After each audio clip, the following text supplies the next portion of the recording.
Did you know that according to a 2020 study, 75% of women experience significant life changes and stressors during midlife, such as empty nest syndrome, career transitions, and the loss of loved one? Welcome to another episode of Spark and Ignite Your Marketing podcast. And joining us today is Lisa Boehm. She's a coach for midlife moms who are burnt out, overwhelmed, and seeking more joy. Lisa's journey is one of profound transformation and resilience. And after over 33 years in oncology as a radiation therapist, a personal tragedy led her to pivot her career to become a grief educator and mental health podcaster. She now uses her empathy and experience to support those struggling through midlife transitions.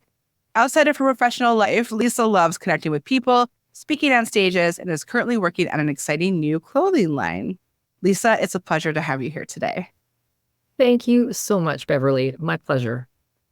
I want to start with the origin story. You went from an oncology and radiation therapist, which I'm assuming was a little bit of a challenge of a career. A lot of people struggling because they're going through cancer and things like that. What made you go from that career to breaking out on your own and doing your own thing? I feel like I have always wanted to be an entrepreneur. There's always been something inside of me when I experience something new, when I talk to people doing different things, I think I could do that. And as much as I love my work in oncology, it's been a part of who I am for 33 years. But if I walk away in an already short-staffed situation, I feel like I'm putting somebody's life in danger by not having enough therapists there.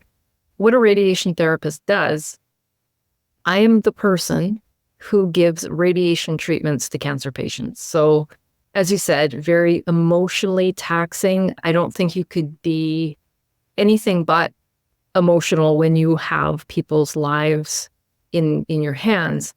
And actually, after I had my kids, so going back 24 years, once I started having a family, I really cut my hours back, like part-time. I've been part-time most of my career, and that was mostly to be able to separate more effectively my job and not bringing it home. But I knew that I wanted more. And as a way to cope, this will all come together, I promise. But as a way to cope with my stress and my anxiety and everything else in life, I turned to fitness and holistic healthcare and all this stuff, and actually became a health coach about 15 years ago and love that. But then we fast forward to 2015 and we lost our 17-year-old daughter in a car accident.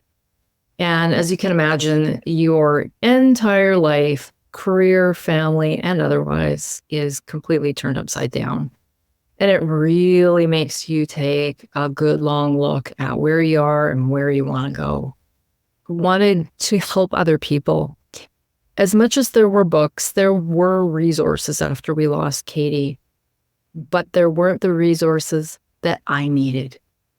And what I mean by that is you can open up any book and listen to any podcast, and it's a lot of doom and gloom. I even had people that I knew, friends, who said to me face to face, Lisa, you know that your marriage is over now, right? You know that your son, my son was 15 when Katie died. You know that your son is looking at a lifetime of mental health struggles and probably drug use.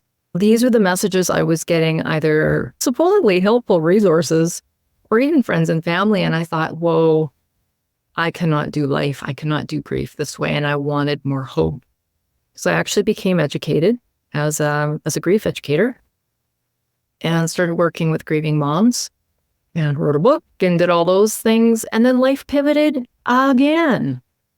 And we're talking 8.5 years now after Katie died. And my son came to me last summer and he said, Mom, I'm really struggling. Here is a dropping young man who works in the trade. He was struggling. His girlfriend had just moved out. His grandfather had passed away. Our family dog had some major surgery. We almost lost him. And I don't know that my son had actually dealt with his sister's death.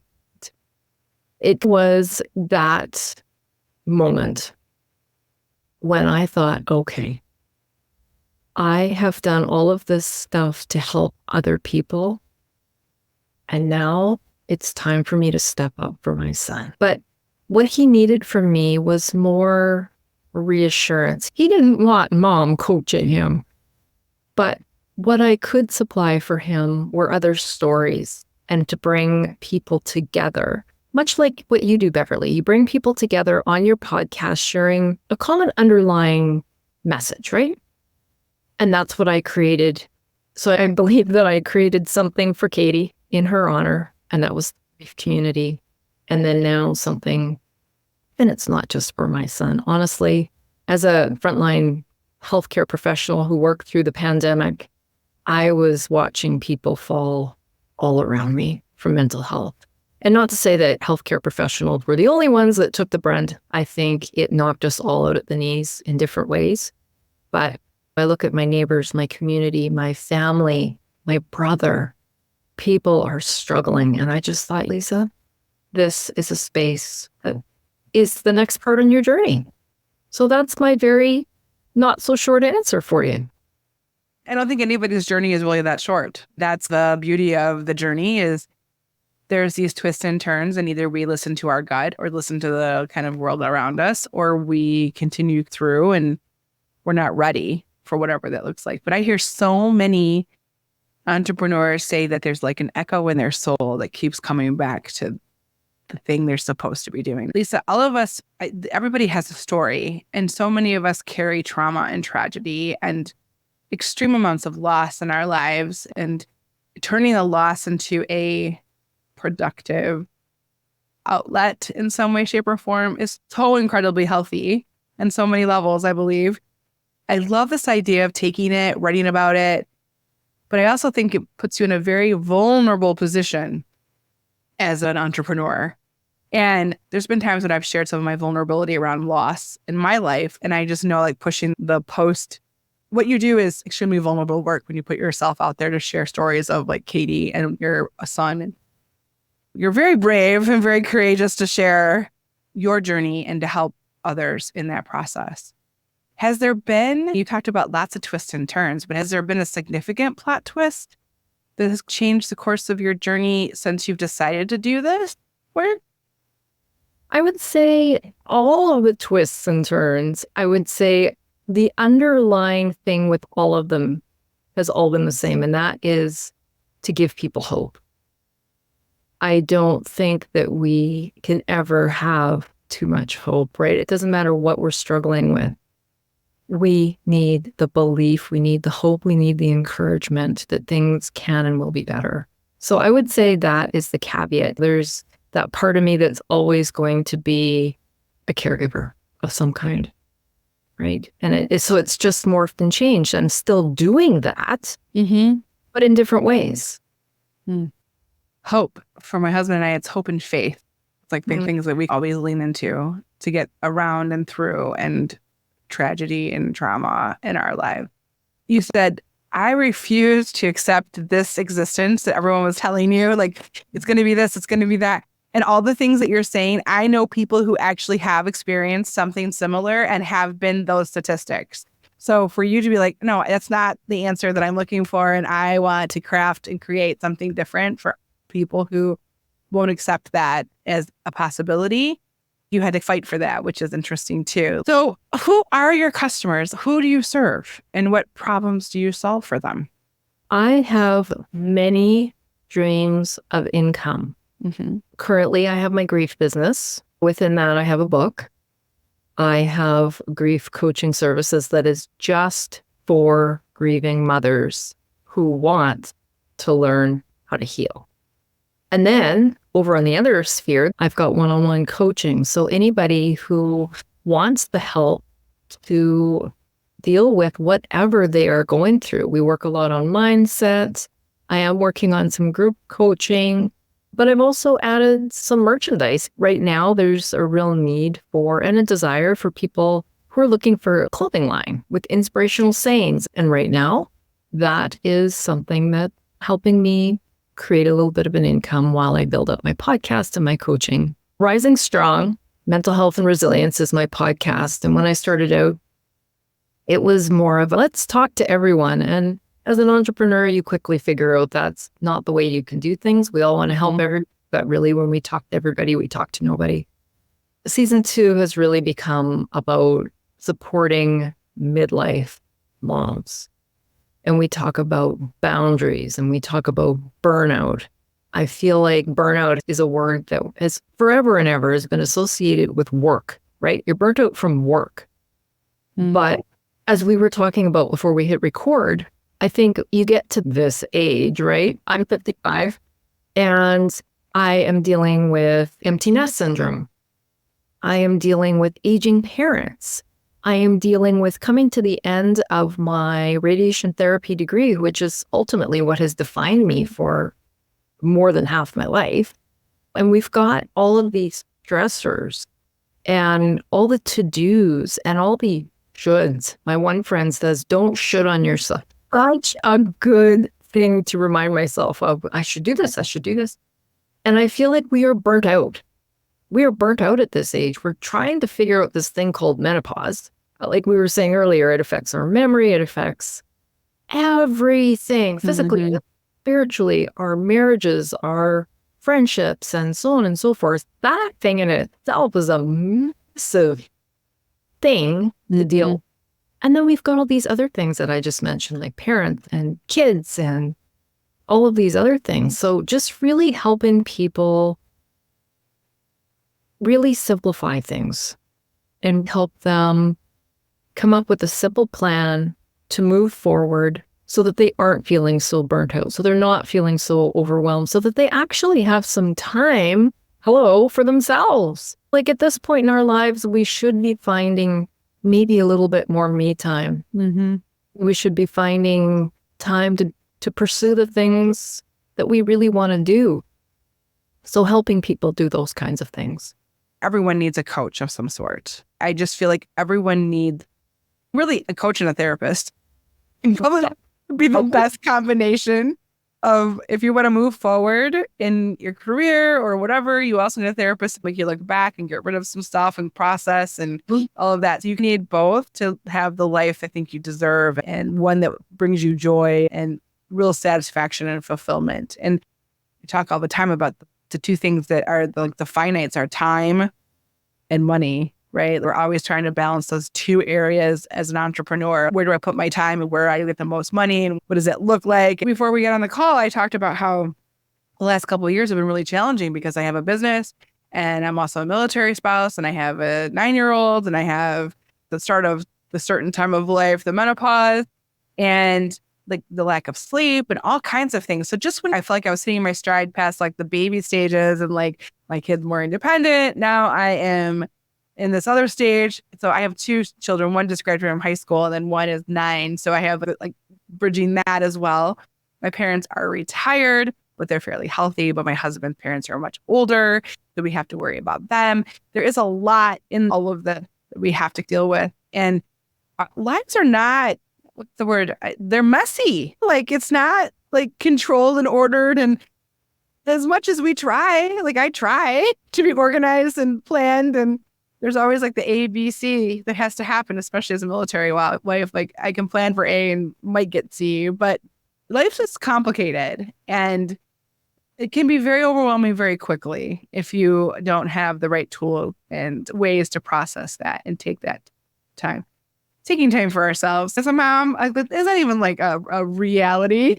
What I have encountered a lot, and speaking of my own experience, but I would say 100% of my clients all fall into this category.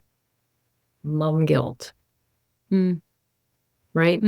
Women, like for myself, I've been a mom for 26 years. This is ingrained in us, right? And I'm also an employee, and I always check all the boxes first. I don't know why, and I don't mean any disrespect to any men that are listening, but I feel like men are more easily in a position where they can, like my husband will go off and go golfing for 18 holes, and I'm so happy for him. He needs to unwind. He needs to be with his buddies. And he always asks, and it's always respectful. And if I ever said, it's not a great time, he wouldn't go. I know he wouldn't. I put my needs, I'm getting better, but my needs are like number 95 on the list. And it's always in the back of my mind, this week I'm going to do something for myself. Lots of times it doesn't happen. And I think we need to get better at that. We need to, and even start figuring out what we can take off our dang plates. Do we have to do it all? Yeah. We have to do it all this week. No.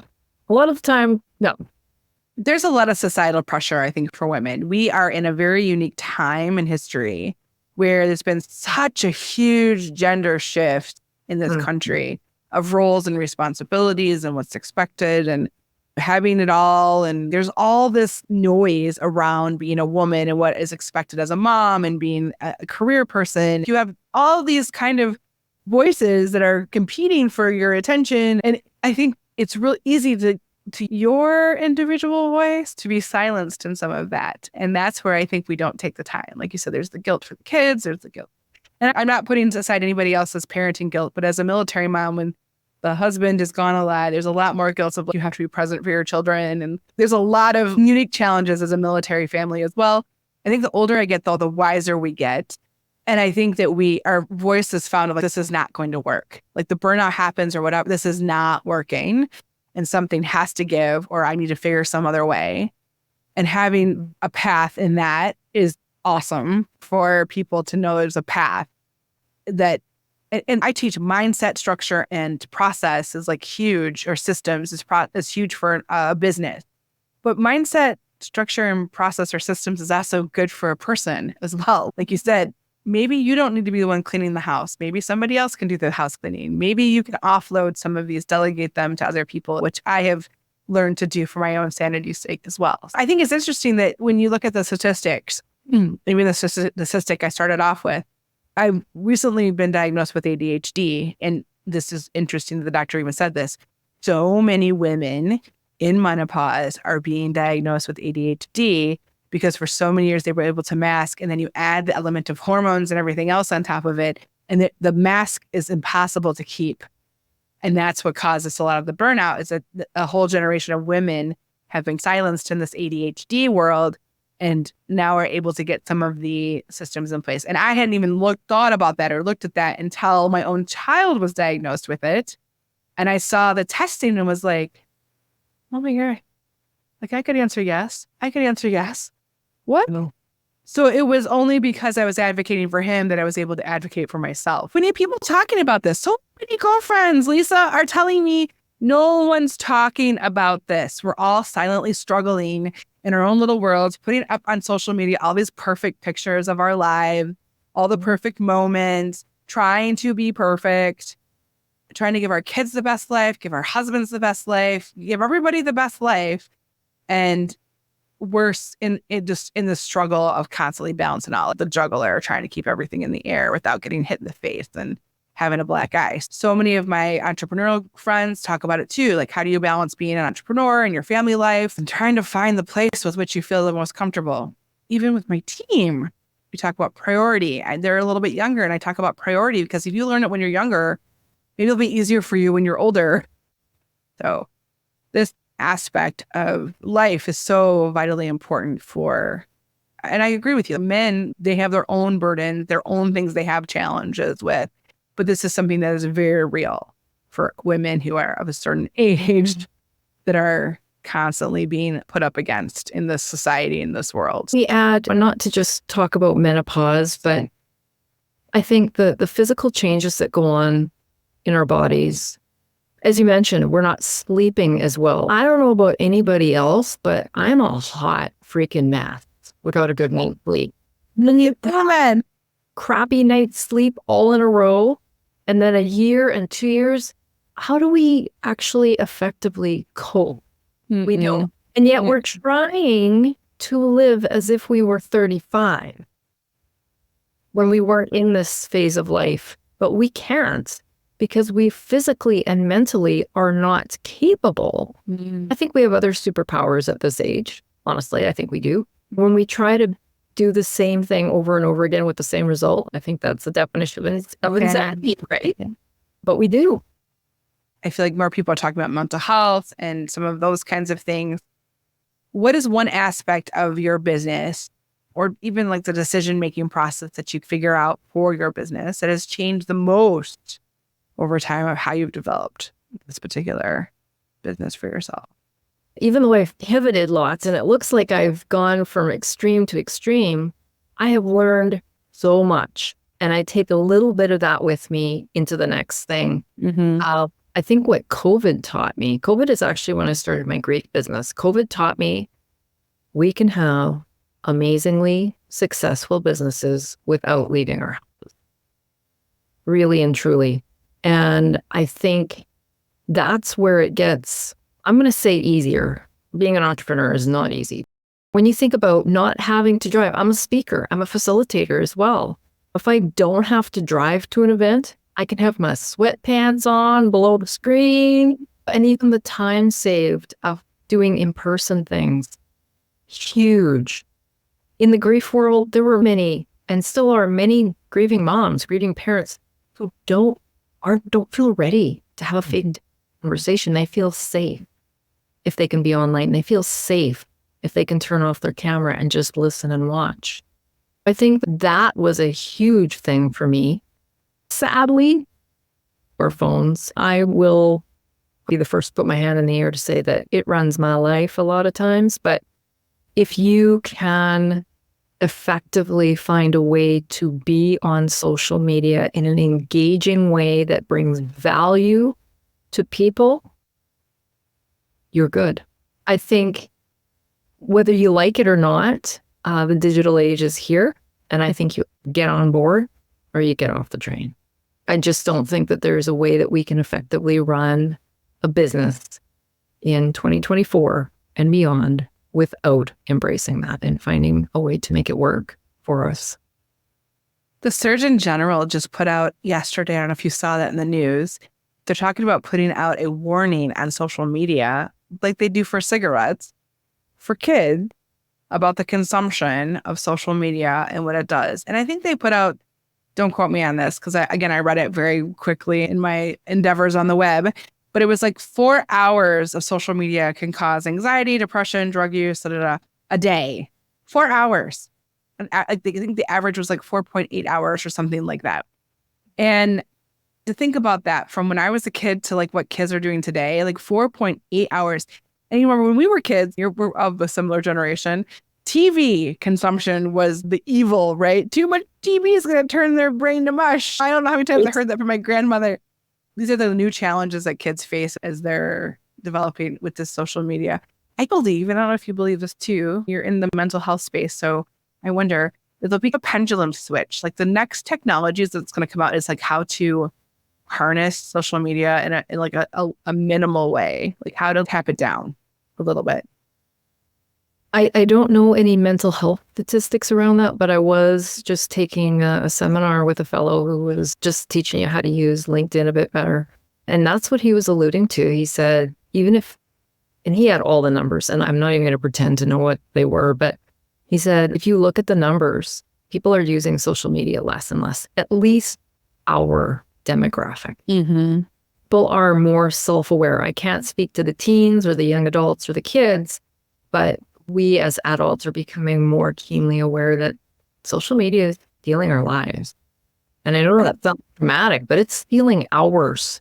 Yes, it is. And time is finite. So again, we're giving this, no one's going to say when they died, I wish I spent more time on Instagram. I don't think that's ever going to come out someone's mouth. I did read recently, again, a recent thing, that there are kids that are buying dumb phones, not the smartphones, dumb phones, like the burner phones, to go out with at night so that they aren't constantly recording and that they are more present in what they're enjoying. So I do think the younger kids are maybe even more so than us aware of what it's doing to them, and that they will make their buying decisions may shift where this industry goes. But we can only hope, right, that the kids will solve all the problems. As a generation, let's hope the next generation fixes some of the things that because you and I have bridged both. We grew up without the cell phones and all the things and had a really amazing youth that wasn't documented 100% and all of that. Thank goodness. But yeah, there's no proof of anything anywhere.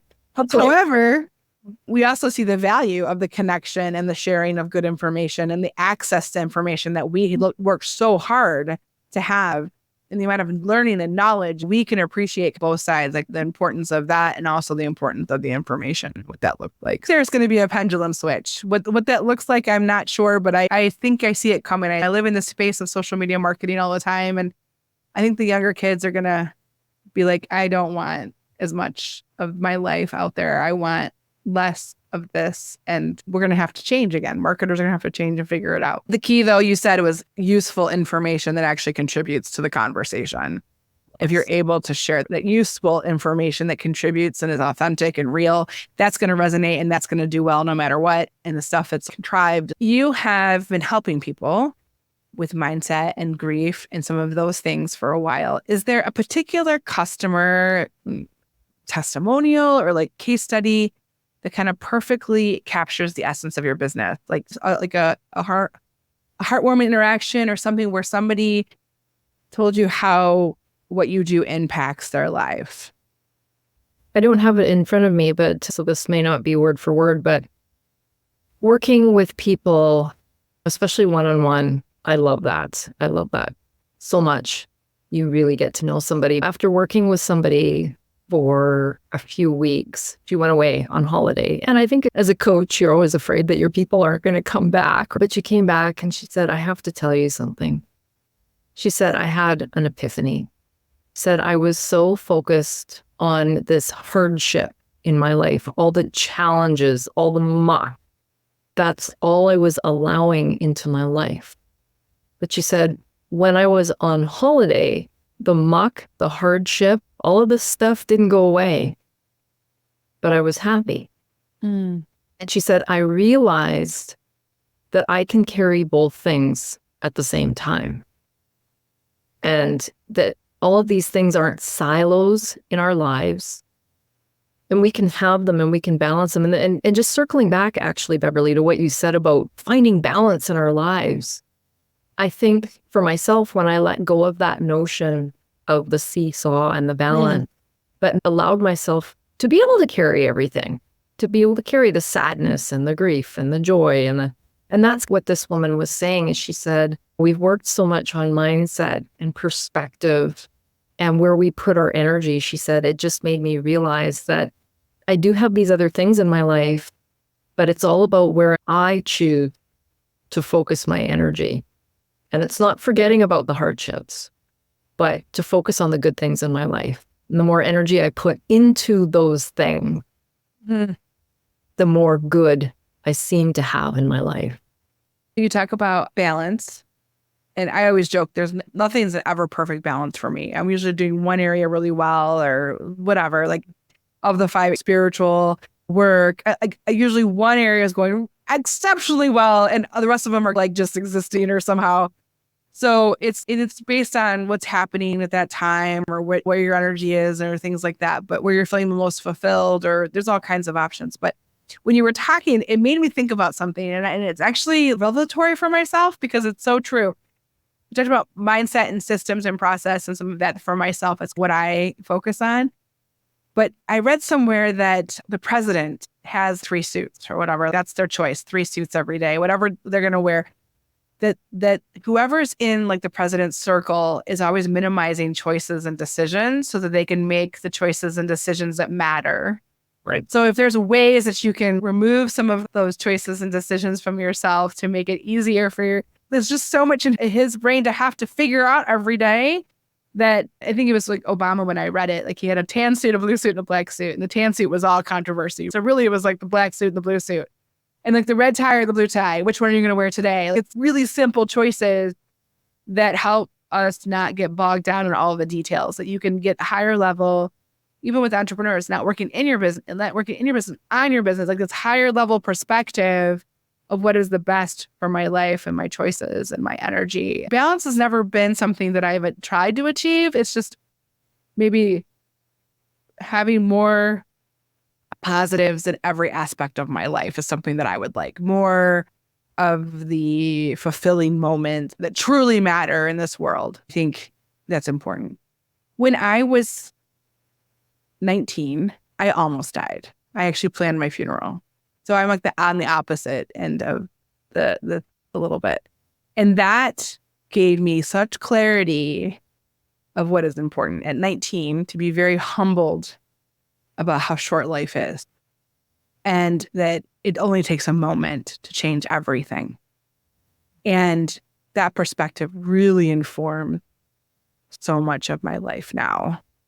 The things that matter are the connections, the people that we love. You're right. You're right. And not to bring grief back into this, but there's a book out there, and it's not a new book, but it's called, I believe it's The 7 Regrets of the Dying. And it was written by a hospice nurse. And she just would sit with people. That's what she would do, is sit with people who were dying. And over years and years and years, had collected this data and wrote it's a really short and simple book. And the message is basically that, you're right. Are we going to regret not working more? No. We're going to cleaning our house more. Is that going to be the thing? Houses. The regrets were all around.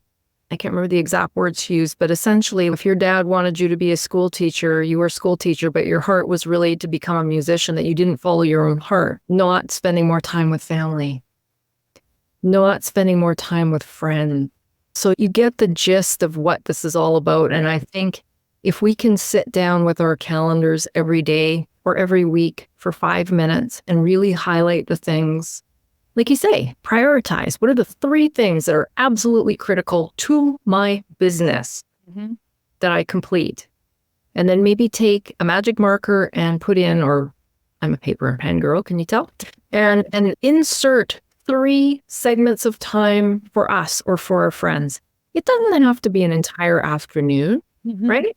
It might be a walk with a friend for 15 minutes. But we need to think of these things and put some priority on those as well, not just the darn to-do list.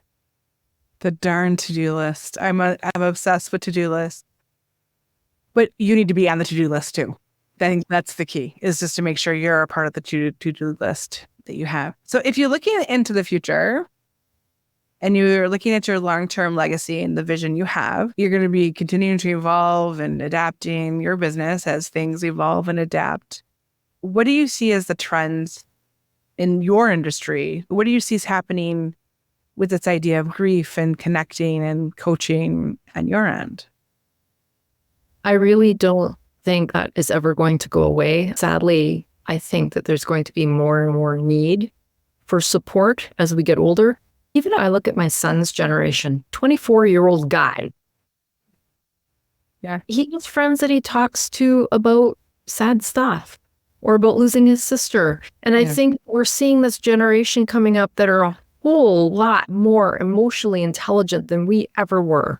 And because of that, I think more people are going to be accessing therapy, counseling, group coaching, call it what you will, but so I don't see that going away. I think the need is greater. What I can see, if you want to call it a trend, I don't know, is that there's going to be more need for niche specific support. I think anybody who's listening that's an entrepreneur knows that you can't be everything to everybody, like I said earlier. Yeah. I am a grief educator and speaker and author specifically for mothers who have lost a child, and more specifically, teens or young adults. Like, you can see how specific that is. Immediately, they'll find my stuff there. It's either a quick yes or no. Like, this lady is for me or she's not. We have to be okay with not people's cup of tea. But I think the more niched we are in our businesses, the better off we're going to be. Even if there's only 100 people who've had that experience, which I know is far more, that you serve, if this is my story, I am one of you. I have a shared experience. I've gotten through the other side. This is how I did it. And it may not be I've gotten to the other side. I'm still struggling with it even. What does it look like 8 years later? There's a lot of phases to grief. It never fully goes away. You learn to live with it, but it never fully leaves you. It changes you fundamentally. You've been on that path and you know what it looked like for somebody who's just starting on that path. So there's so much about grief that it's just not as clearly defined, and having people who know the path and helping people through the path, I think is really important. When we lost our daughter, to me, that was the ultimate loss. Now that I'm further out from that, still carrying it, but I see loss in everyday life that everybody is facing. I just had a conversation on my podcast about empty nesting. When our kids move out and the empty yuck feeling, that's grief. Or it doesn't have to be loss of person. Even retirees, people transitioning in midlife from a full-time day job, normal thing to retirement. They feel a sense of loss of identity, purpose sometimes. And that's where a lot of my coaching, even as a grief educator, it might seem weird, but how that has just rolled so beautifully over into coaching women through burnout, because I think a lot of what we're feeling is grief of our youth, grief of so many things. You've been growing your business. Now let's talk a little bit about the business side of things. You've been growing your business. Has there been one marketing tactic or a campaign type or a tool that you've used and tried and were actually like surprised by its success? I would say that the whole getting in front of the camera thing, I fought it for a long time. I am not a runway model. I don't have abs of steel. I am Joe, average girl kind of thing. And my house does not look like it came out of a magazine and the whole thing. So I really resisted. I felt so much friction with that whole idea of having to be perfect.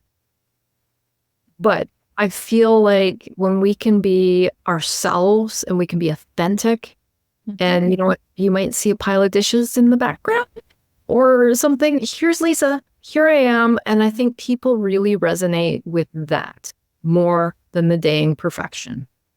If I had any words of wisdom to anybody, is be yourself.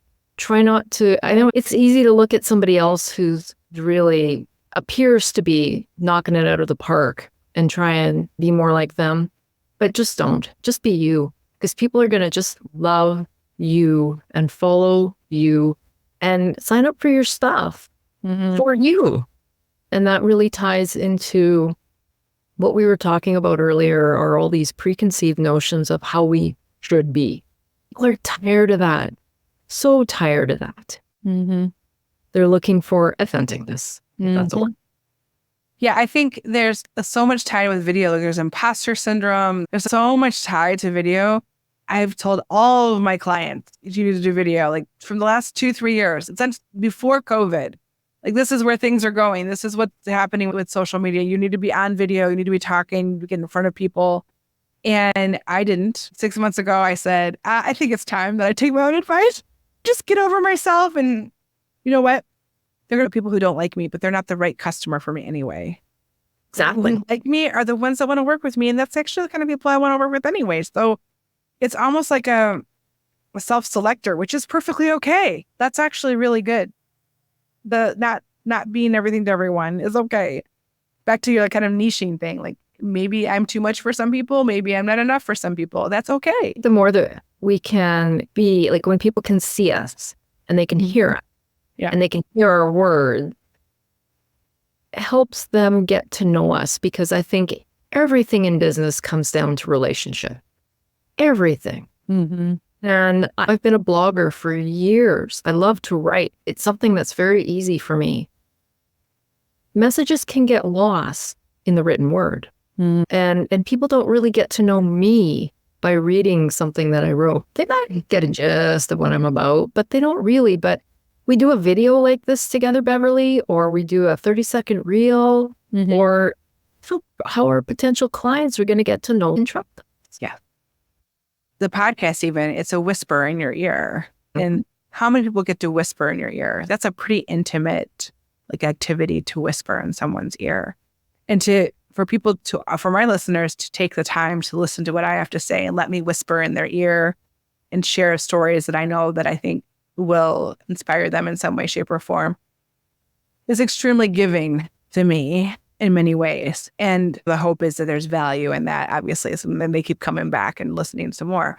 But you're right, that the power of the word, whether it's the written, the visual, the auditory, all the senses give you a different aspect of the person, whether it's the voice, the nonverbal, the way someone writes. It just gives you another window to look into that person and see if that's somebody you want to hang out with, do business with, and engage with in some way, shape, or form. The more ways you are available, the more ways people will find a way to work with you, be with you, friends with you, whatever that looks like. Has there been a marketing mistake you've made in the past, and what have you learned from it? Something you tried that was a horror, it does not work. It was like a big flop, and you learned a lot from that experience. Okay, I've had more than one here, but I'm going to sum them up together. And I heard this and I thought I knew better, but I did it anyway. The mistake I made was making the assumption that I knew exactly what my potential clients want. And I threw hours upon hours. Like I'm gonna just guess that it was at least 100 hours of my time and my labor into building a course that nobody bought.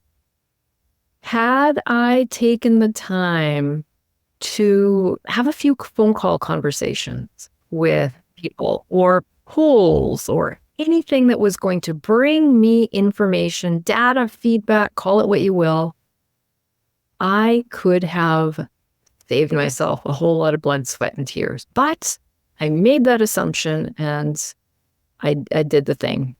And I learned a lot. I built the course. I went through, I'm coming to this mindset that there are no failures, but they're just stepping stones, right? Because you always learn something from things, even if they don't pan out.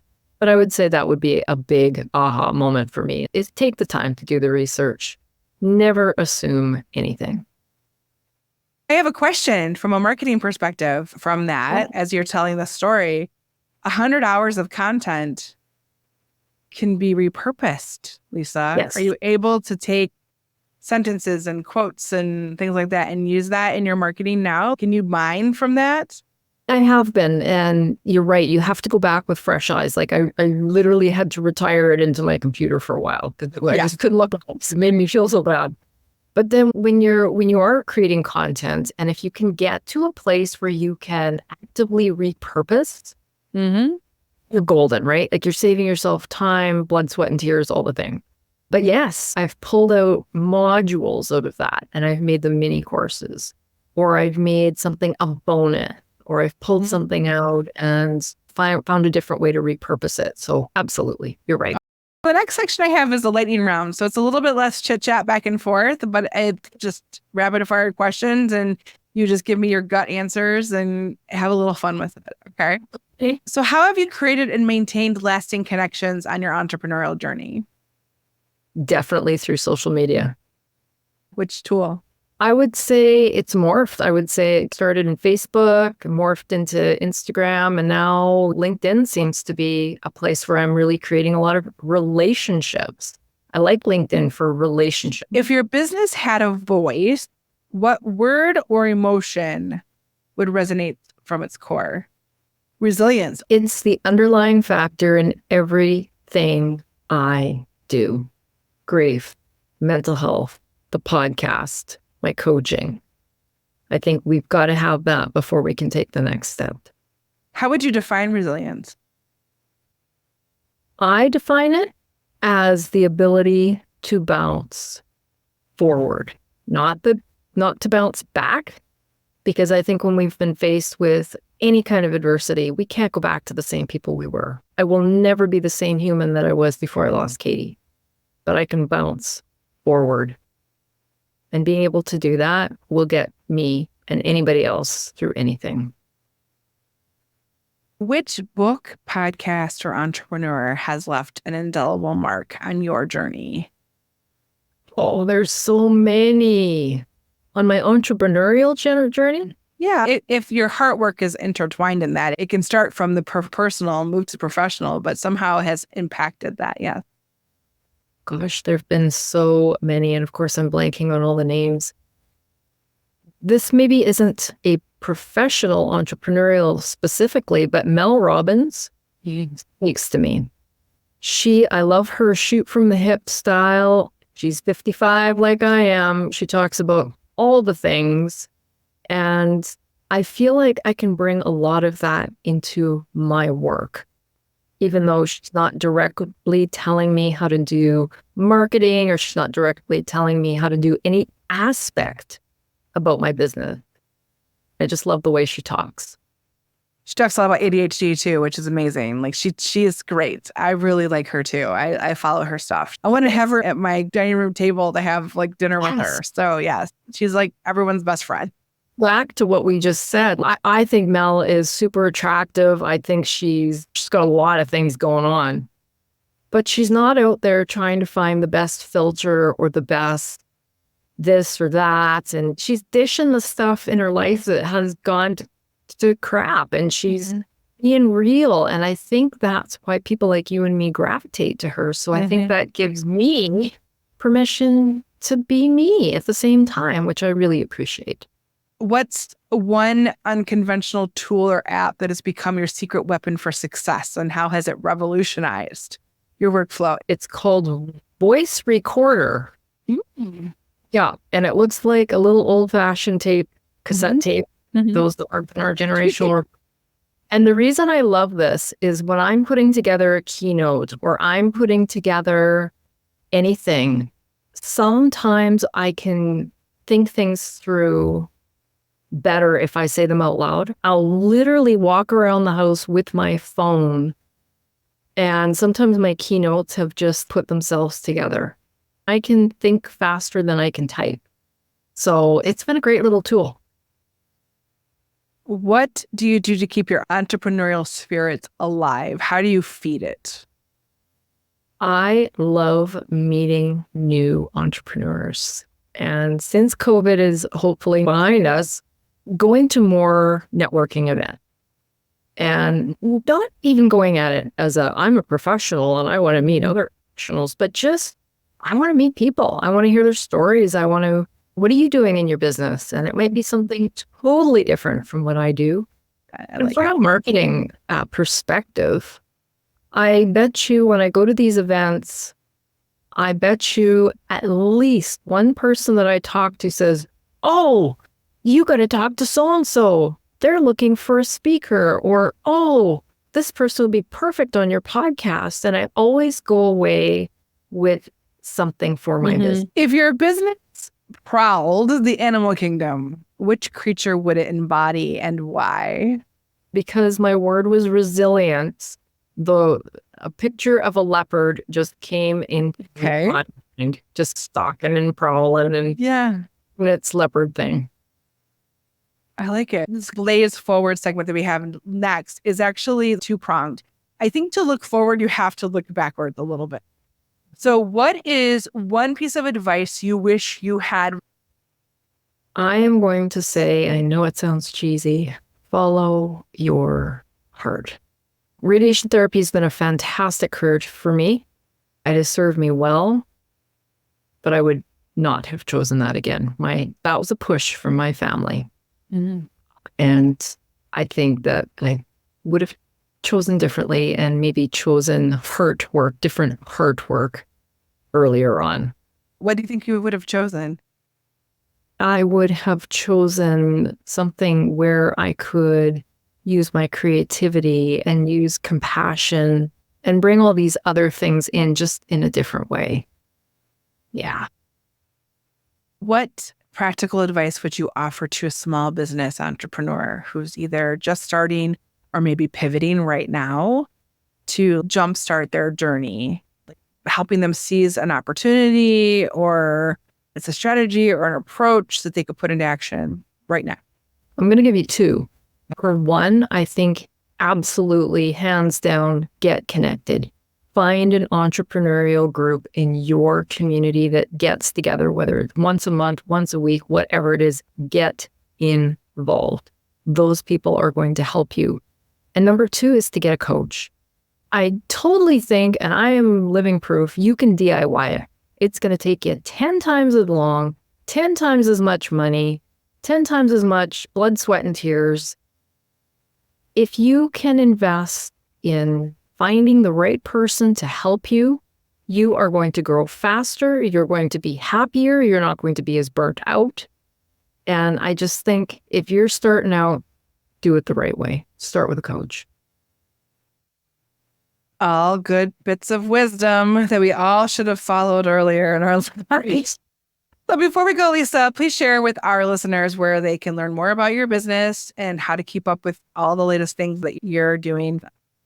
The best place is to check out my website at risingstrongpodcast.com and the same handle on Instagram, Rising Strong Podcast. And I am over on LinkedIn. And it's a long link. That's Lisa K. Boehm, author, speaker. But if you put in Lisa Boehm, Boehm, you'll probably find me. Thank you so much, Lisa, for joining us today. My pleasure. Thanks for having me. So as we conclude this episode, really just great wisdom from Lisa. She shared her wealth of knowledge and expertise in mental health and midlife coaching. And to our listeners, I really hope that you found this episode as enlightening as I did. Remember, you can implement any of the tools and insights that we shared today into your small business.